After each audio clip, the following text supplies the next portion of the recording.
You are really a judge? If I weren't the judge, could I do this? In a world of dramas and inescapable reality, Night Court stood above the rest for its dedication to humor and escapism. And leading the charge was always Judge Harry Stone, aptly played by Harry Anderson. He always brought the smiles, but did he bring that much happiness in his marriage? Just how did his strange personal life influence the show? I'm your host, Nostalgic Nick, with all these inside details of Harry Anderson. If you enjoyed today's video, please give it a thumbs up to help it circulate, and subscribe to the channel so you can report for our next case. Now, without further ado, all rise for the Honorable Harry Anderson. What movies did Harry Anderson act in? Harry Anderson's big break really was magical, you could say. Harry's early idol wasn't some golden age actor like Clark Gable or James Dean. Nah, it was actually a man named Harry Blackstone Sr., who was, drumroll please, a stage magician. It will not run out of the bottle. Young Harry stuck to magic, and even before leaving high school, he was performing at Magic Castle.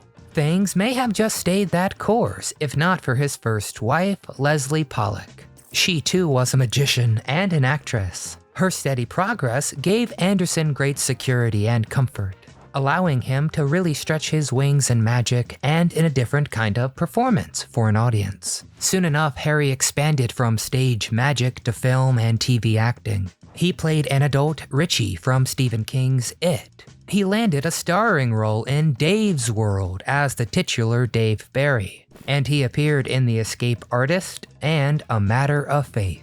Of course, his career would flourish in the TV industry, but that success would actually ring hollow to Anderson for decades. What happened to Harry Anderson? Anderson put a spell on everyone who watched his magic acts, for good and for bad. Talent scouts flocked to get this guy on their stage. By that point, Anderson was also known as the funny guy on Saturday Night Live and the zany magician on 6 episodes of Cheers. Everyone wanted to talk with this surprise superstar, but whenever Anderson went onto a talk show, he always performed magic tricks. Everyone would know he is a magician first and an actor second. So when Night Court was canceled, he was actually pretty much ready to pack it in already. But CBS quickly fished him back up to star in Dave's World. The show did last for 4 years, but 4 years was more than enough for Anderson. And after that, he didn't actively pursue any acting jobs. However, he still found himself on TV, but he wasted no time in ditching LA in favor of Oregon. The whole fame thing baffled Harry, who once said, quote, "People start asking me about what I think about the situation in the Middle East, just because I'm in the public eye. It's embarrassing." Escaping fame as an actor was a relief, but it left a sour taste in his mouth when he saw the likes of Penn and Teller become huge names in the magic scene. What a bunch of namby-pamby. He honestly felt like he missed a big opportunity, especially when people would be surprised to find out he was a magician. So, he set up a showroom called Spade and Archer, named after the agency from the Maltese Falcon. And he met everyone who was anyone in stage performance. His eye for mobilization came in great use when he left for New Orleans, because when the area got absolutely slammed by Katrina, well, Harry opened a community recovery center to mobilize the area. This get-it-done attitude of Anderson's would see him turn bad situations around everywhere he went, except it kinda had the opposite effect on his love life. Who did Harry Anderson marry? Speaking of whom, let me introduce the lovely and beguiling Leslie. A big hand for Leslie. The magic lasted between Harry and his wife, Leslie Pollock, for 22 years. From 1977 to 99. Things were pretty peachy for Harry and the small family he formed with Pollock, but the two split, citing irreconcilable differences, and Harry actually stepped away from acting shortly after. The split was partly because of Anderson's unrelenting schedule. He was away so often, his kids were more used to not seeing him. He shared a story when he talked about their house's rooms with his son. The boy called one room Mama's bedroom. Harry quickly corrected him that it's Dad's bedroom too, but his child was convinced it was just Mom's. After all, she was pretty much the only one who used it, and even laid it all out on the table by saying, quote, "No, Papa lives at the office." When things ended, it wasn't for lack of trying. Harry's own dad ditched the family without a word. So he and Leslie tried to find a balance, but it just wasn't to be. Luckily, Harry did find love again with a woman named Elizabeth Morgan in 2000. The two met while he was in New Orleans, where she worked as a bartender. She actually helped Harry open Spade & Archer, where they displayed all sorts of curiosities and wonders, supposedly including the original Maltese Falcon straight from a Warner Brothers studio. A lot of that business zeal faded fast from Elizabeth in the wake of Katrina. Their condition got so sad, they knew they had to move on, or risk losing all momentum for good. Did Harry Anderson have a child?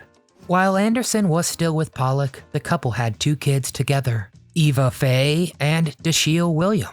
Even though things did not work out between Harry and Leslie, their daughter Eva says Anderson was always an attentive, caring dad to both their kids. He also influenced Eva's future. She would get into the entertainment business too, but she preferred working behind the camera as a producer and a writer on projects like You're the Worst and A Kiss from Daddy. While she made a solid career for herself, her dad's fame came with drawbacks. People would eventually send Harry-related fan-made art and tributes, and it was at a time when stuff like that was difficult for Eva to handle. On the other side of things, Dashiell picked up Dad's preference for a quiet, anonymous life.